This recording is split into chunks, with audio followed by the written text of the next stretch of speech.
Señor Ariel, muy buenas noches ahí en Jerusalén y muchas gracias por concederme esta entrevista. Buenas noches, señor Rodríguez. Claro que sí, con mucho gusto. Estamos a las órdenes. Saludos a todo el público. Muchas gracias. Señor Ariel, tal vez si ponemos en contexto, mucho se habla de los diferentes frentes abiertos que tiene el Estado de Israel. Empecemos tal vez hablando por el último, que es con Flechas del Norte, que es con Hezbollah. ¿Cómo es estas incursiones militares? Porque mucho se ha hablado de que primero va la Fuerza Aérea y después ya viene una incursión terrestre. ¿Cuál es la forma de operar en la región? Bueno, es una pregunta compleja debido a que no es uniforme, es decir, no hay una manera específica que siempre se utiliza. Lo que sí te puedo decir con respecto a este tema es dos temas claves. El primero es quién es el enemigo. Tienen que comprender de que esto no se trata de un conflicto legítimo típico como el que se ha hecho en los últimos 100 años de un país contra un país, un ejército contra un ejército, sino que se trata de un ejército ordenado, uniformado e identificado, luchando contra personas que no se identifican. Es decir, no es que llevan un uniforme, no sabemos quiénes son los civiles y quiénes son los terroristas, no sabemos quiénes son los buenos y quiénes son los malos. Y eso complica mucho la situación. Ellos obviamente hacen esto a propósito, es decir, no tienen ninguna intención en identificarse, pues intentan esconderse detrás de sus propios civiles. Y por eso es que nosotros entramos a la lucha en lugares en los que menos se esperaba. Por eso también se complica mucho el tema del bombardeo aéreo, pues si tenemos información exacta y confirmada, podemos conseguir la autorización por medio de un equipo legal y unos jueces dentro del sistema legal en Israel que nos puedan aprobar dispararle a un edificio si logramos comprobar que sabemos que hay ahí terroristas y sabemos que es un cuartel de la organización terrorista y también hemos hecho todo lo posible para poder sacar de ahí a los civiles. En muchos casos, los jueces no nos dan la autorización y entonces hace falta entrar de manera terrestre. En este caso, por ejemplo, también fallecieron 5 soldados de las fuerzas especiales de una unidad de Golani en Líbano, que justamente estaban entrando a un hogar que no fue disparado desde el cielo, pues porque se supone que era un hogar de civiles, en donde entraron porque había información de que era posible, de que habían ahí terroristas. Entonces los soldados entraron y se enfrentaron ahí con una célula de terrorismo del Hamas y murieron 5 soldados.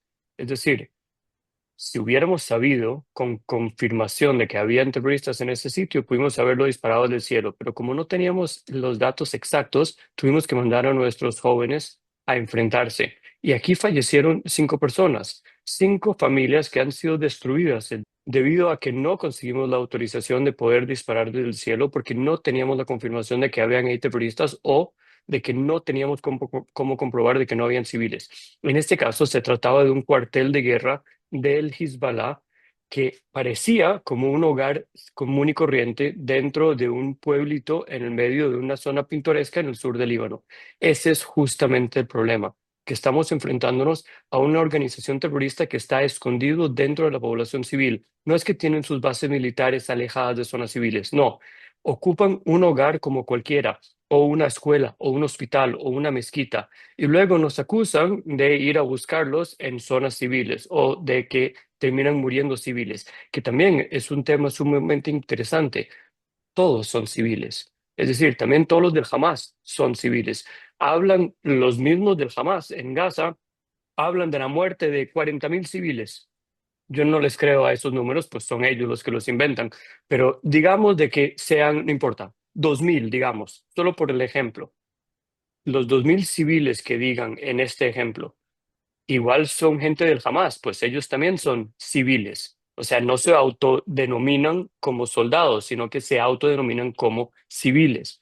Entonces, cuando nosotros logremos matar a terroristas del Hamas o terroristas de Hezbollah o terroristas de cualquier organización, incluso los hutíes en Irán, en Yemen, igual son civiles. Eso es justamente el tema, que no son militares. Por eso es que ese término militar y civil que se usa en las Naciones Unidas desde la Segunda Guerra Mundial o incluso antes, ya no tiene ninguna validez hoy. Pues en Israel sí hay una gran diferencia entre militares y civiles, pero nuestros enemigos no tienen esa diferenciación. Y eso para nosotros obviamente es un tema muy complicado, pues cómo sabemos contra quién luchar. Y por eso quiero abrir un paréntesis corto, que es que la pregunta clave aquí es quiénes son nuestros enemigos. Y quiero dejar muy claro y reiterar, el pueblo libanés no son nuestros enemigos.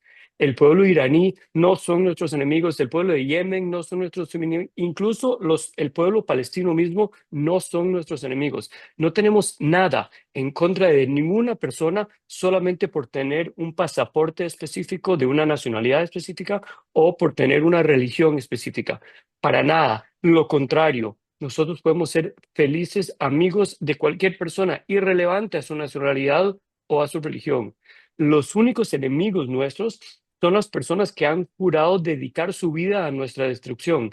Ellos son nuestros enemigos. El problema es que ellos no se autoidentifican, no llevan en la frente o un uniforme o algún tipo de simbología que los demuestre que son ellos y no los otros, sino más bien al revés. Ellos intentan vestirse tal cual como todos los demás, sedientos de que nosotros nos equivoquemos y disparemos a un civil inocente en lugar de dispararles a uno de ellos.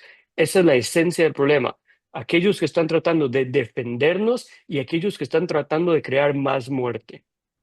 Eso me lleva a otra pregunta, porque en los últimos días se ha hablado sobre el tema de la base de las Naciones Unidas que fue atacada por Israel, pero viendo las fotografías, que es una de las evidencias, y que en eso usted me puede ampliar más, estaba muy cerca de las bases de observaciones de este grupo de Naciones Unidas. ¿Qué significa una base de las Naciones Unidas?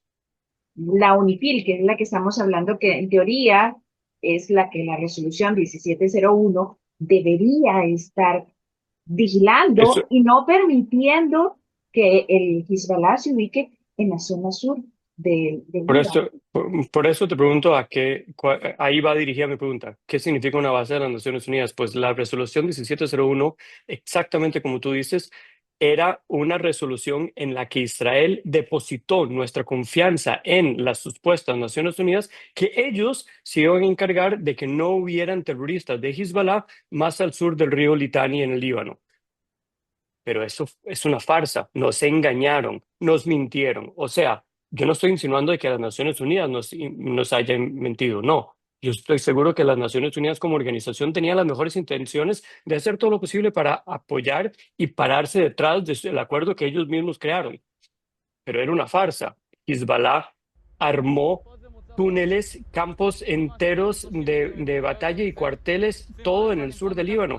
Estamos recién ahora descubriendo la magnitud del armamento que había depositado Hezbollah en el sur del Líbano debajo de las narices de los supuestos soldados de las Naciones Unidas, lo cual nos conlleva a entender de que no habían soldados de las Naciones Unidas cuidándonos, más bien esos eran colaboradores del Hezbollah, lo que estaban permitiendo. Así que con todos mis respetos, yo no tengo ninguna sensación de culpabilidad por atacar a los colaboradores que permitieron la destrucción tanto del norte de Israel. Te recuerdo que 60.000 habitantes llevan más de un año evacuados de sus casas.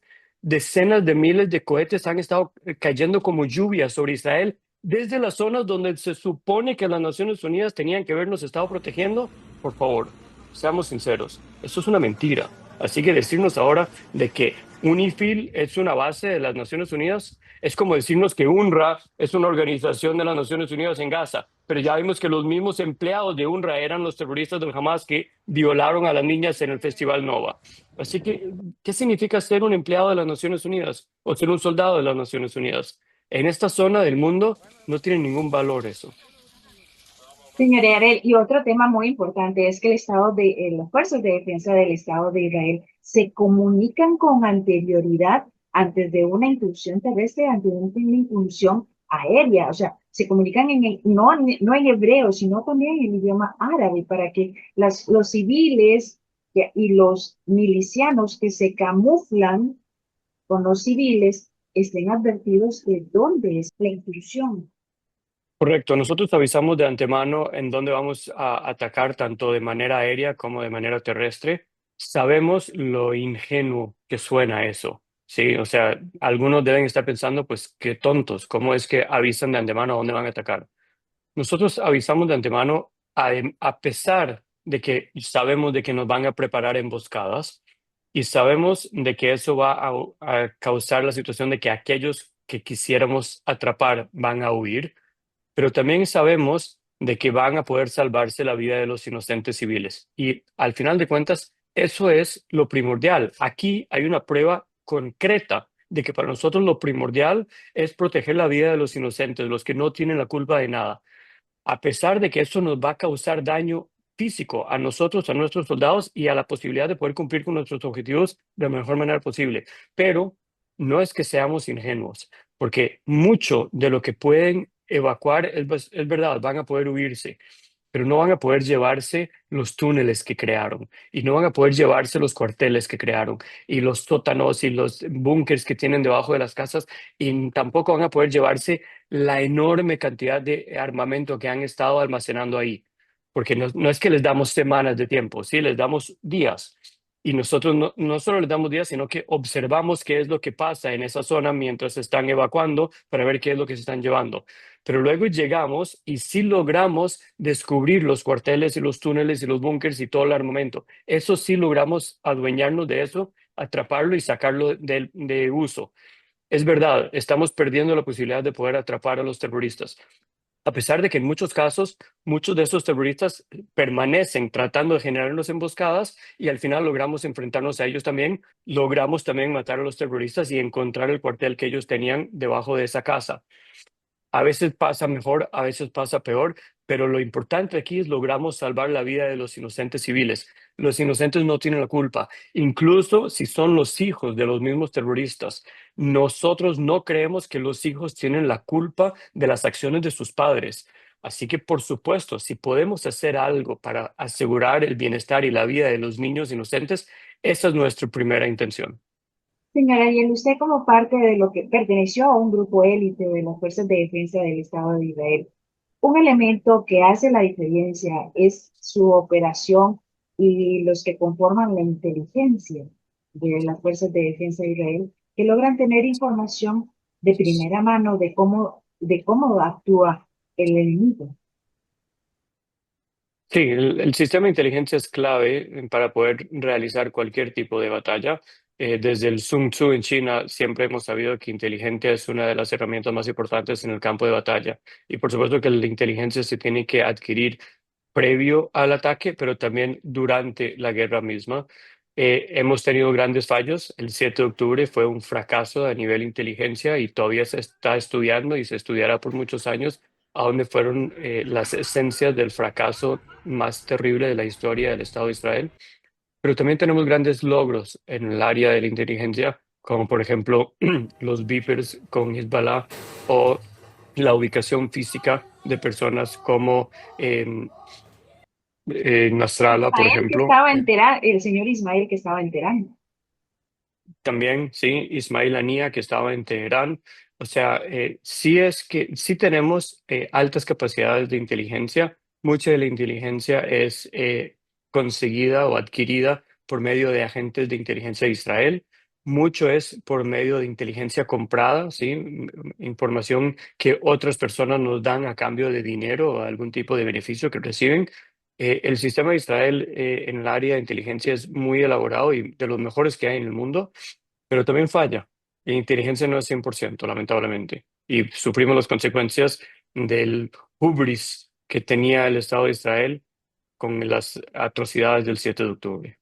Y volviendo a ese tema muy rápidamente, de lo que pasó hace un año, el octubre 7, el sábado negro, se habla de que muchos, no se logró identificar la cantidad de señales provenientes de los teléfonos celulares que se activaron el mismo 7 de octubre. Correcto. Uno de los cientos de diferentes asuntos que luego serán estudiados más a nivel académico fue el hecho de que en la madrugada del 7 de octubre o en la noche del 6 de octubre, de repente aparecieron en los sistemas de las telefonías celulares israelíes un montón de tarjetas SIM que se prendieron dentro de la Franja de Gaza. Pero teléfonos israelíes, porque hay una diferencia entre teléfonos palestinos y teléfonos israelíes. Hay diferentes empresas telefónicas, pero todos utilizan los mismos satélites o las mismas conexiones de celular. Y entonces, al ver en el sistema de que habían 3.000 teléfonos israelíes que de un minuto para otro se prendieron dentro de la franja, eso debió haber prendido una luz roja muy fuerte, diciendo que, hoy, qué extraño, ¿por qué de repente hay 3.000 teléfonos israelíes en Gaza? Pero la verdad es que eso no pasó. Lo que pasó fue que las personas que estaban viendo las computadoras esa noche y se dieron cuenta de lo que estaba pasando, pensaron que habían hackeado el sistema, pensaron que había un error tecnológico, porque no tiene ninguna lógica que 3.000 teléfonos se prendan en el mismo momento. Entonces, seguro había algún tipo de fallo tecnológico dentro del sistema de cómputo y dijeron, no, o sea, es un feriado nacional, están todos en sus casas, es las 2 de la mañana. No vamos ahora a levantar todo el país y llamar al primer ministro por un fallo tecnológico de un sistema de cómputo. Podemos tratar de eso mañana. Error. Debieron haber levantado todo el país. Pero, ok, o sea, lo que terminó siendo es de que los terroristas del Hamas, que habían durante años adquirido tarjetas de SIM israelíes, los habían introducido a la Franja de Gaza. Sí, te recuerdo de que los palestinos de Gaza, incluyo muchos terroristas, entraban de manera continua a trabajar dentro de Israel por muchos años. Entonces, cuando estaban dentro de Israel, compraban estas tarjetas de SIM y las iban almacenando dentro de Gaza. Y un día decidieron activarlas todas para que pudieran comunicarse cuando entraran dentro de Israel, para que pudieran llamarse uno al otro y tener comunicación interna. Entonces, cuando penetraron Israel, ya podían llamarse y hablar entre ellos. Los prendieron antes de entrar para asegurarse de que funcionen. Eso para nosotros debió haber sido una campana roja muy fuerte, pero no lo fue. También por parte de esta misma, del fracaso del pensamiento, porque el fracaso se basa en la falta de la creatividad israelí. Nunca nos imaginamos de que era posible algo así. Entonces, no había ningún motivo de por qué pensar que sería posible. Era algo fuera de la imaginación. Es como decir que, bueno, hay que prepararnos porque en cualquier momento van a caer 10.000 extraterrestres en la isla del Coco y tenemos que ir a luchar contra ellos.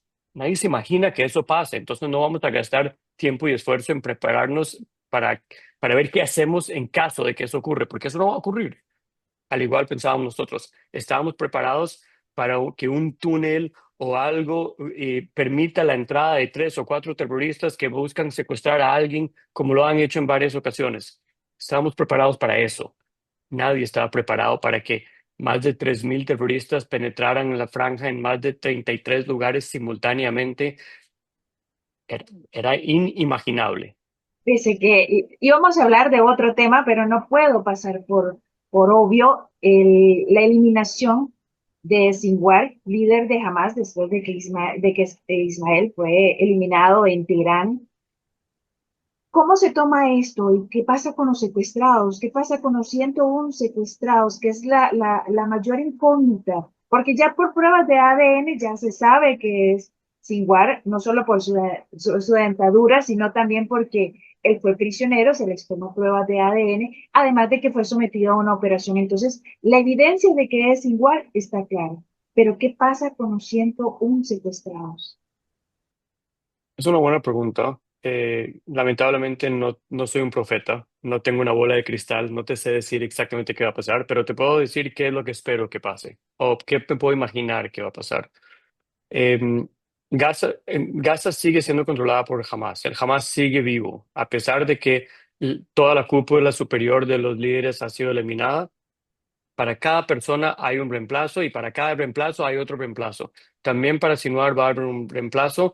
Lo más probable es que va a ser su hermano, que muchos piensan que es incluso más cruel y más psicópata que Yehia Sinwar mismo. Así que no sé qué va a ser peor. Hay dichos bien, mejor malo conocido que bueno por conocer. Vamos a ver, no sé qué es lo que va a pasar con el hermano si es que él toma las riendas. Sí se dice de que mucho de lo que ha impedido el progreso de un acuerdo para la liberación de los secuestrados ha sido Yehia Sinwar mismo, así que es posible que su hermano sí decida querer progresar con un acuerdo y podamos permitir la liberación de los secuestrados. Eso es una opción. Otra opción es que él siga el mismo camino de su hermano o peor incluso. Lo que sí yo creo que deberíamos hacer, pero lamentablemente yo no estoy en puestos de toma de decisiones, creo que deberíamos tomar una postura más activa sobre la liberación de secuestrados. Por ejemplo, podríamos avisar por medio de panfletos o por medio del vocero del ejército en árabe o por medio de los medios de comunicación que todo aquel palestino que tenga información sobre dónde está la ubicación de alguno de los secuestrados, nosotros le vamos a dar $200,000 y vamos a asegurarnos de que su familia sea reubicada en un lugar seguro. Pues obviamente en el momento de colaborar con Israel va a ser destinado a muerte si se queda en Gaza. Pero si nosotros lo sacamos de Gaza y lo reubicamos en alguna otra parte del mundo y le damos un montón de dinero para que pueda vivir el resto de su vida feliz, tal vez sí estaría dispuesto a avisarnos. Es decir, yo estoy convencido de que sí hay buenas personas dentro de Gaza que no quieren seguir viviendo bajo el régimen totalitario, yihadista, fundamentalista, extremista del Hamas y que quieren que sus hijos tengan una mejor vida. Y ellos deberían estar junto con nosotros luchando contra el Hamas. Y todos saben de que la única oportunidad para que termine la guerra es la liberación de los secuestrados. No existe que Israel decida aceptar un acuerdo para terminar una guerra que no incluya la liberación de los secuestrados. Nunca, nunca vamos a dejar de buscar a nuestros secuestrados. Eso nunca va a pasar. Así que lo mejor que podríamos hacer, si quisiéramos, si el pueblo palestino quisiera comenzar a reconstruir Gaza y tener un mejor futuro, y ojo, yo estoy convencido de que Gaza podría ser Dubái. Yo tengo la esperanza de que pueda pasear con mis hijos por la rambla de Gaza y comer en restaurantes con estrellas Michelin y quedarnos en hoteles de 5 estrellas. Sí se puede eso. Lo único que tiene que pasar es que ellos tienen que optar por la vida y no por la muerte y comprender de que Israel no va a desaparecer y decidir querer vivir en paz y seguridad junto con Israel. En ese caso, no solo Israel, el mundo entero apoyaría a la población de Gaza a reconstruirse mucho mejor de lo que estaba antes. Pero para que eso pase, el primer paso es liberar a los secuestrados.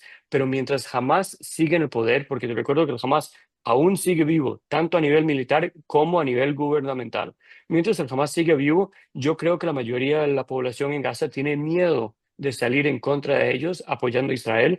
Por lo tanto, es nuestra función seguir luchando, seguir debilitando al Hamas, seguir abatiendo con todas sus autoridades para poder llegar a una situación de debilidad del Hamas en el que la población entienda, tenga la esperanza de que puedan salir por debajo de las garras del Hamas y en ese momento ya estarían dispuestos a apoyar a Israel. Señora Yeli, para no quitarle mucho su tiempo y que le agradezco el tiempo que me está concediendo para esta entrevista, para ponernos en contexto la situación que se está viendo. Pero no solo Israel tiene estos frentes abiertos, sino que tiene uno que es como el gran director de la orquesta con respecto a los músicos, o la gran pieza de ajedrez, que es la República Islámica de Irán y los ayatolás. Se ha hablado que es cuestión de tiempo, se ha hablado que son horas, que puede ser antes de las elecciones, que hay condiciones que los Estados Unidos está dando a Israel para que se ataque no estructuras nucleares, no refinerías, sí objetivos militares, pero de acuerdo a su experiencia militar, ¿qué podemos esperar en las próximas horas?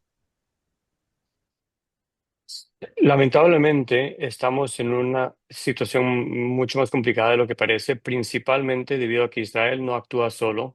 Somos parte de la comunidad de las naciones y nosotros no somos independientes en el aspecto de que somos dependientes de del apoyo de muchos países, como la mayoría de los países del mundo, ¿sí? Vivimos en una especie de network en el que todos somos partícipes del avance y progreso a nivel económico y tecnológico del mundo entero. No queremos quedarnos aislados del mundo, por lo tanto no podemos hacer lo que nos da la gana, cuando nos da la gana, cómo nos da la gana. No podemos. Tenemos que escuchar y aconsejarnos con ciertos de nuestros aliados. El problema es que en algunos casos nuestros aliados no siempre tienen aliados nuestros intereses con los de ellos. Es decir, en muchos casos nuestros aliados tienen intereses ajenos a los nuestros. En el caso de los Estados Unidos, que es nuestro aliado más fuerte, los Estados Unidos están semanas de elecciones. Muchos han dicho que si Trump hubiera estado en la Casa Blanca en este año, en estos últimos años, Rusia no hubiera invadido Ucrania y jamás no hubiera hecho el 7 de octubre, porque ambos hubieran sabido que los Estados Unidos no lo permitiría. Pero durante la época de los demócratas y particularmente bajo el régimen de Biden, los Estados Unidos permitió estas atrocidades. Te doy un ejemplo. Los Estados Unidos, el presidente dio un discurso muy famoso de una palabra. Él dijo don't. Sí, a los iraníes les dijo don't. Y los iraníes lo hicieron igual. ¿Y qué les pasó? O sea, ¿dónde está la credibilidad y la autoridad del gobierno americano? Que ellos vienen y te dicen, no lo hagas, y lo hiciste igual. ¿Y qué pasó? ¿Se les castigó de alguna manera? ¿Se hizo algo? ¿Los Estados Unidos aparecieron asegurándose que esto no volviera a ocurrir? No, no hicieron nada. Así que todos los demás países del mundo se dieron cuenta que la autoridad actual de los Estados Unidos está en cero. Ellos pueden amenazar, pero no hacen nada. Semanas antes de las elecciones, con menos razón van a hacer algo. No quieren que por algún caso extraño, como por ejemplo que Israel ataque zonas petroleras, eso generaría una subida del costo del petróleo y cambiaría el precio de la gasolina en Estados Unidos, cosa que generaría daño a las probabilidades de Kamala de ser elegida. Entonces, los gringos ahora nos dicen, no, no, no, hoy no es buen día para que ataquen al petróleo iraní porque a nosotros no nos conviene. A nosotros no nos conviene. Pero ¿y a quién le debería convenir acá? Eso es un problema de cómo es el abuso de la amistad. Pero lamentablemente no tenemos más remedio que sí hacerle caso a nuestros aliados. Así que yo me imagino que si es que habrá alguna reacción hacia Irán, o sea, seguro va a haber. La pregunta es cuándo. Si es que ocurre en las semanas antes de las elecciones en Estados Unidos, entonces probablemente va a ser relativamente menor, atacando una base, matando a algunas personas, nada severo. En el caso de que decidan en Israel que sí quieren una respuesta más severa, van a esperarse hasta que pasen las elecciones. Y el 6 de noviembre ya vamos a saber si quedan nuevamente los demócratas con Kamala o si va a entrar Trump a la Casa Blanca. Porque si queda Trump, el 7 de noviembre todas las cartas cambian. El juego va a ser otro. Y entonces las restricciones hacia Israel van a ser totalmente diferentes. Y todo Israel va a poder actuar de otra manera. El mundo entero se va a ver diferente. Pero para eso hay que esperar hasta el 6 de noviembre. Y por eso yo creo que es muy probable de que la respuesta israelí a Irán se va a esperar un par de semanas más, porque no hay prisa. Irán está ahí y no se va a desaparecer. Así que la represalia israelí, que seguro vendrá, no hay ningún motivo de por qué hacerlo urgente. Esto es lo que me imagino yo. Pero, nuevamente, yo no soy parte del que toman decisiones. Mi opinión es irrelevante. Nadie me pregunta mi opinión. Así que no tengo ninguna responsabilidad sobre lo que termina ocurriendo. No, muchas gracias más bien, señor Ariel, por su tiempo, por ponernos en contexto qué es lo que está pasando en Medio Oriente, qué son los diferentes frentes abiertos que tiene Israel. Le agradezco muchas gracias por ponernos en contexto y además su experiencia como miembro de las fuerzas élite de las fuerzas de defensa del Estado de Israel lo convierte en una voz autorizada. Así que muchas gracias por este tiempo que me concedió. A usted, que tenga unas buenas noches.